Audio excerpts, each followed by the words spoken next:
The US government is gearing up to keep you out of crypto. We've already seen banks in the UK limit the amount you could spend monthly on crypto exchanges. That's right, if you want to transfer funds to Kraken and so forth, they're imposing limits, and some banks are restricting those money movements altogether. Now, the US government can't go out there and blatantly ban crypto because holy crap, that would piss off a bunch of voters. But the way they're getting around that to keep you out of crypto, well, that's something I gotta share with you. And holy shit, are these lights bright, as I'm feeling faded and X-rated. How are you feeling on this Wednesday? Bitcoin sitting at 16,866, ETH 1236. The market right now is very red because there's not much positive uplifting news out there, especially as the FTX fallout continues. And no, I'm not being negative, I'm being realistic. The news has been negative lately, and if you can't handle it, maybe you should take your ass off this channel and go to Weenie Hut Juniors, where they tell you we're gonna moon tomorrow, next week, don't worry everyone, it's happening, $50,000 buyback. In the way that the fallout is happening, well, I gotta share this with you, everyone. All right, Silvergate slumps as U.S. senators seek answer on FTX ties. Silvergate built a reputation as one of the few U.S. banks that welcome crypto customers, a first mover status that the bank once claimed offered numerous strategic advantages. Until recently, the bank's website featured a testimonial in which SBF credits Silvergate for having revolutionized banking for blockchain companies. And remember when we watched the Senate Banking Committee live and they were like, hey, we're so proud that the crypto contagion stayed here and didn't affect U.S. banks. Girlfriend, it did affect U.S. banks, and that's why the Senate is getting involved. I've got a letter actually from the United States Senator sent to Alan Lane, CEO of Silvergate Capital. Basically, they want to know, how the hell did you get into this? These are all risky bets, and what are you doing to protect people? So if they can't pass laws or legislation blocking crypto or regulating it because our political system is an effing mess, what can they do? They can put pressure on the banks to pull money out of crypto and to stop you from getting into it. And as always, any article you see in this video will be linked in the description below. So you're welcome to read this letter. It is quite a few pages long. A lot of questions being asked. Now let's talk about Signature Bank, because this is the big one. This is the breaking news, ladies. Signature Bank to reduce crypto tied deposits by as much as $10 billion. So I did a video a few weeks ago about venture capitalists pulling money out of the market. I also did a video saying, hey, guess what? Institutional level money is being pulled out of the market. A bunch of you said, hey, Klaus, this is FUD. You're being negative. Oh, really, girlfriend?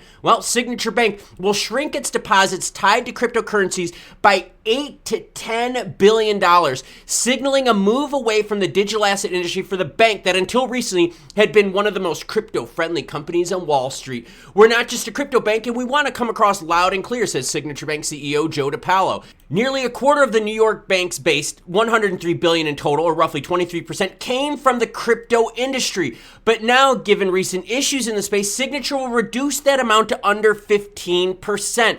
So seeing that there is regulatory action coming on the bank side rather than the consumer side, these U.S. banks are getting out of crypto. They're dumping the amount of money they have in crypto and getting out. In fact, some of them are like, hey, we might just get into stable coins because direct crypto exposure is way too risky for us. Now, let me show you the financial impact and why these regulators are freaking out and why they're going to put pressure on the banks rather than you to keep you out of the crypto. All right, here's Signature Bank, all right, traded on the old stock market, a little bit of NASDAQ action, everyone. All right, so you could see that they went up to a high of, what was this, as high as $372, where now they're right at $114, so down over 66%. All right, that's Silverbank. That was Signature Bank. Now let's look at Silvergate, which is the other one mentioned in this article. Look at this. Up until the Rona action, there was not much actioning happening with this bank. Then all of a sudden they blew up. Why? Because they were crypto friendly. And remember, the Senate and Congress is out there saying, hey, we're so proud of the legislative action we did because the crypto contagion here never affected our banking system. Lies. Lies, lies, lies. And that's why they're going to come after heavy regulations on banks, because it's way easier than pissing off the voters, isn't it? Well, here's Silvergate. You can see that Silvergate was pretty much a nothing and then flexed up to a high of $227, where they're sitting right now at $21.99, like a 90% drop. So there is exposure to U.S. banks and U.S. investors out there, and that's why Congress wants answers. That's why you're seeing letters like this sent directly to the banks from from the US Senate saying, hey, we were told that US banks weren't allowed to get in crypto. How did you do it? How did you find ways around it? And can we restrict that from happening in the future? And for all you fudsters that are like, oh, Clowns, it's just FUD, you're just out there to scare people. You can't spell FUD without the first two letters, and that's F and U. All of these articles that I'm showing you are documented. These aren't fluff pieces. These aren't people going, well, I've got a source that says we're going to moon to $50 by December. No, these are legit articles. These are articles from the Senate.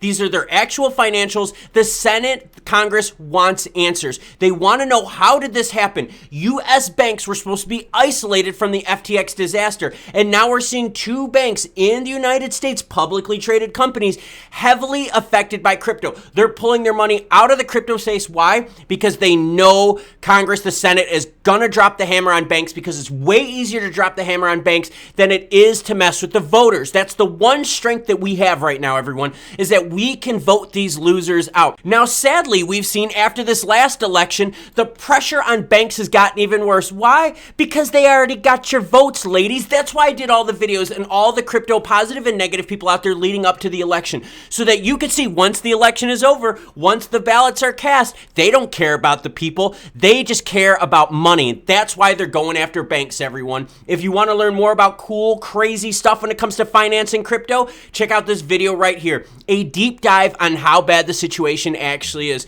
Thank you again for watching and all the various levels of support that you've given this channel. As more news breaks, I'll be sure to share it with you.